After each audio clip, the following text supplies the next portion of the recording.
Saksakalyan gunarnavasya Vande Guru Sri Charanaravindan.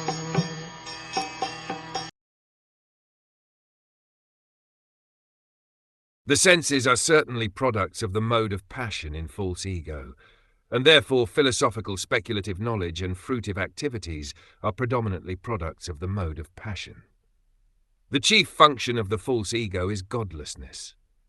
When a person forgets his constitutional position as an eternally subordinate part and parcel of the Supreme Personality of Godhead and wants to be happy independently, he functions mainly in two ways. He first attempts to act fruitively for personal gain or sense gratification, and after attempting such fruitive activities for a considerable time, when he is frustrated, he becomes a philosophical speculator and thinks himself to be on the same level as God.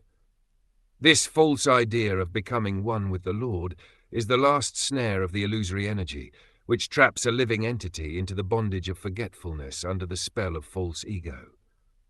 The best means of liberation from the clutches of false ego is to give up the habit of philosophical speculation regarding the absolute truth.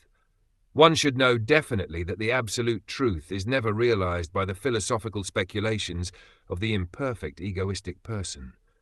The absolute truth, or the Supreme Personality of Godhead, is realized by hearing about him in all submission and love from a bona fide authority, who is a representative of the 12 great authorities mentioned in the Srimad Bhagavatam.